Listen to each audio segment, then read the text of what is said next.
Agora a gente destaca o tarifaço sobre o lado político-diplomático da nova taxação aplicada pelos Estados Unidos ao Brasil. Nosso entrevistado é o professor de Relações Internacionais da ESPM, Gunther Hudzit. Professor, como vai? Como sempre, uma honra te receber aqui. Bem-vindo, boa noite. O prazer é meu estar com vocês e com todos que nos assistem. Obrigado pelo convite. Nós que agradecemos. Bom, professor, nós temos todas as implicações econômicas. Nos últimos dias estamos esmiuçando aqui para os nossos ouvintes, telespectadores, mas acho que é importante também trazer esse lado diplomático e internacional do que está acontecendo em relação aos Estados Unidos para, nesse caso, com o Brasil. Eu pergunto para o senhor o seguinte, do ponto de vista diplomático, é possível negociar com os Estados Unidos quando o assunto é eminentemente político do que está sendo feito contra o Brasil? E o próprio presidente dos Estados Unidos, Donald Trump, tem aquela visão do fechamento dos Estados Unidos e isso não acontece só agora, na outra gestão dele também vinha acontecendo. Professor. Thiago, como você já colocou, que eu já ia começar, esse não é um problema só desse governo Trump. É uma direção que a sociedade americana vem tomando ao longo dos últimos 15 anos. Ou seja, o país que mais incentivou a globalização econômica se cansou. A sociedade americana perdeu boa parte dos empregos das indústrias, primeiro para o México, depois para a China, e essa sociedade foi se cansando, perdendo a sua capacidade de renda, de viver no padrão que tinha antes, e isso veio se refletindo já no segundo governo Obama, primeiro governo Obama um pouquinho, no segundo governo Obama, no governo Trump fica mais explícito. No governo Biden já se aprofundou uma política industrial para tentar reindustrializar os Estados Unidos, principalmente no setor de microchips, e agora, no governo Trump 2, isso estava declarado desde a posse. Portanto, se alguém ficou espantado, foi pego de surpresa, como viria isso, não sei em que mundo estava, porque ele já vinha dizendo que a palavra que ele mais adorava era tarifa.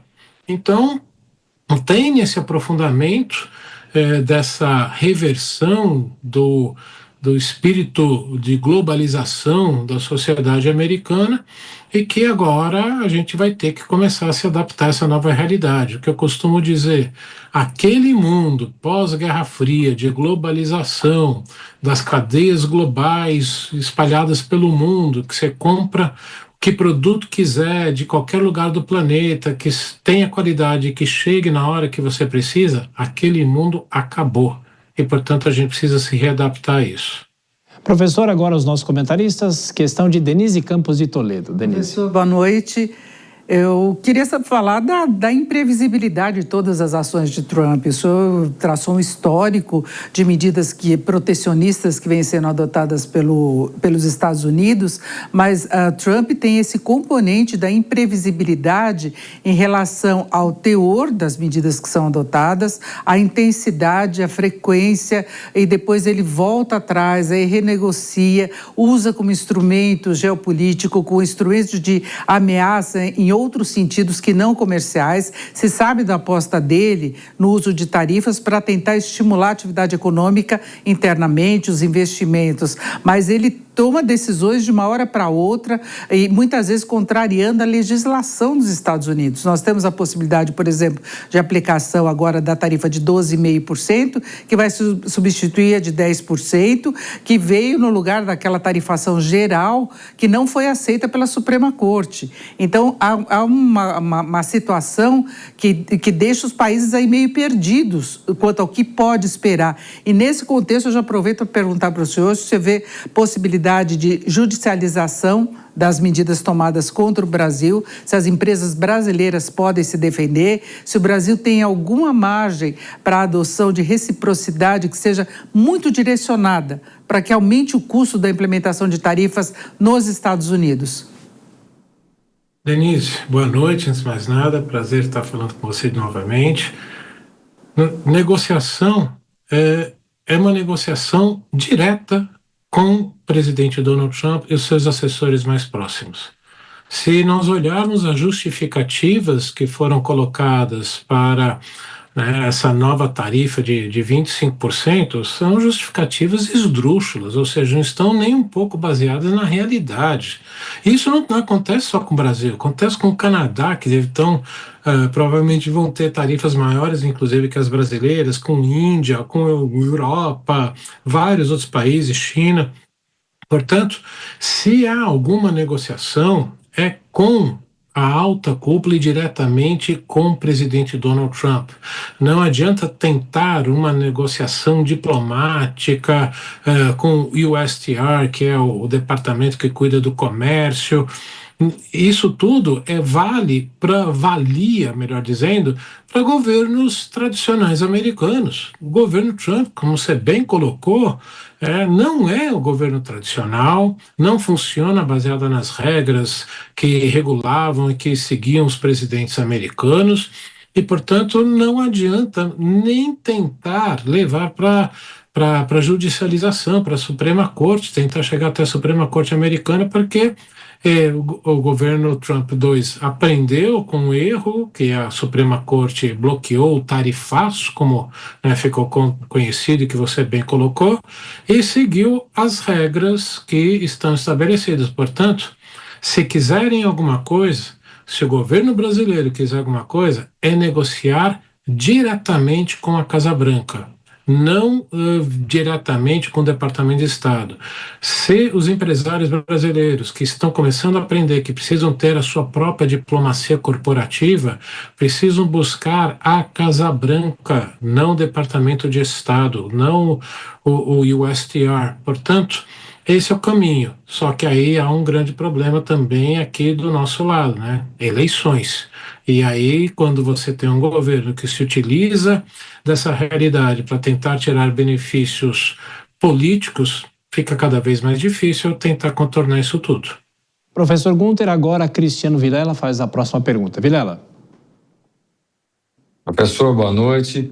Professor, na linha do que o senhor colocou agora sobre esse interesse eleitoral, dá para a gente visualizar que o grande combustível desse conflito, o grande combustível desse problema que já vem se arrastando há um ano, envolvendo Estados Unidos e Brasil, tem o componente político? Talvez se nós não tivéssemos num período eleitoral ou se esse tema não despertasse essa força desse antagonismo político no Brasil, talvez já houvesse ali uma possibilidade de um encaminhamento, de uma solução com relação a esse tema? Cristiano, sem dúvida alguma, o componente político piorou, potencializou uma realidade que extrapola isso. Eu digo isso porque as pessoas aqui ainda não levaram pelo jeito a sério, ou ainda não entenderam o que foi o documento, a National Security Strategy, a Estratégia de Segurança Nacional, que todo novo governo americano tem que publicar em até um ano depois da posse, que foi publicado, inclusive, antes do período determinado, né, pelo Congresso, finalzinho de novembro, começo de dezembro, em que eles estabeleceram o continente ocidental, aqui o continente, o hemisfério americano ocidental, como área de prioridade dos Estados Unidos e que não querem a presença de potências externas à região. É a forma diplomática de dizer, não queremos a China aqui. Por que eu digo isso? Provavelmente o maior parceiro chinês na região é o Brasil, né? E, portanto, tem esse componente geopolítico por trás. Além do mais, os Estados Unidos estão tentando sair da dependência dos minerais críticos e terras raras que o mundo tem em relação à China, não são só os americanos, o mundo inteiro. E nós temos um papel importantíssimo nisso. E o governo brasileiro vem, ao que tudo indica, fazendo uma negociação mais dura, tentando não colocar as terras raras como um componente nessa negociação direta.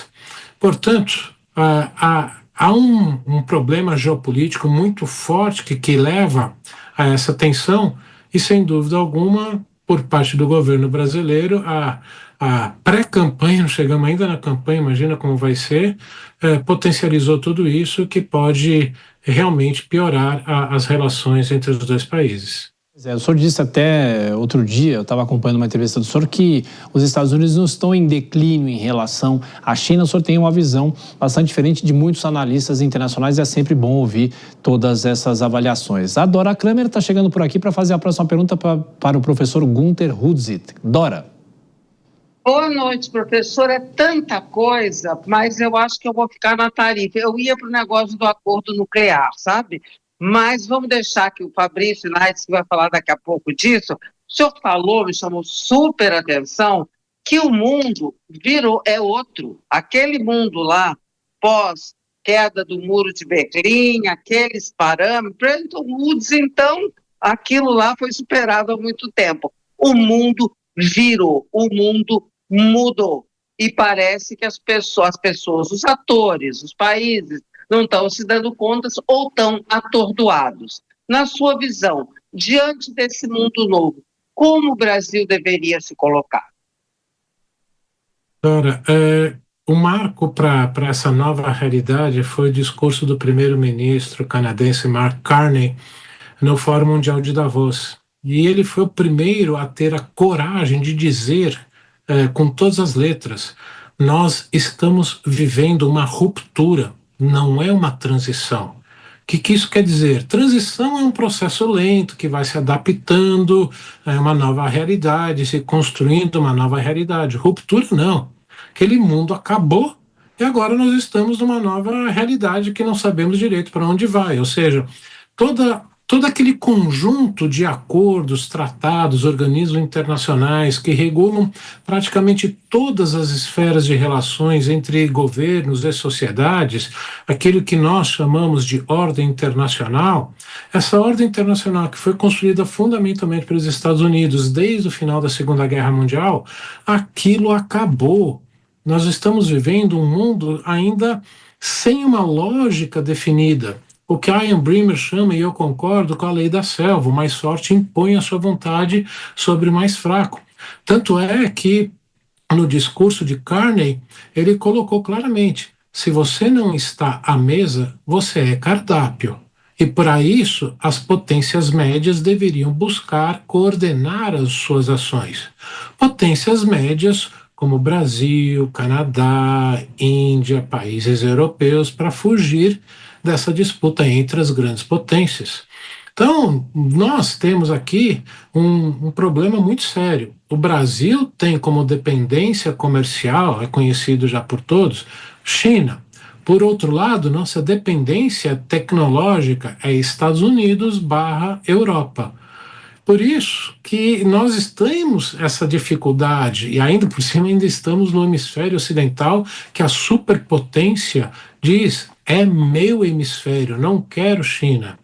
Portanto, nós teríamos que ter a velha diplomacia do Itamaraty, de saber levar profissionalmente sem buscar colocar todos os ovos dentro, do mesmo saco. E aí você tem interferências políticas, principalmente da assessoria especial da Presidência da República, comandada pelo embaixador Celso Amorim, que tem uma visão anacrônica, anti-americana e pró-chinesa que atrapalha tudo isso. Então, eu costumo dizer: deixa o Itamaraty tradicional voltar a comandar a política externa, que nós vamos conseguir dar um rumo para esse mundo tão incerto que vai ser daqui para frente e que todo mundo precisa aprender. Essa é a nova realidade que veio para ficar por um bom tempo, não é passageiro. Professor Gunther Hudzit, de Relações Internacionais da SPM, como sempre, muito obrigado por nos atender, professor. Volte sempre, um abraço. Eu que agradeço o convite. Boa noite a todos.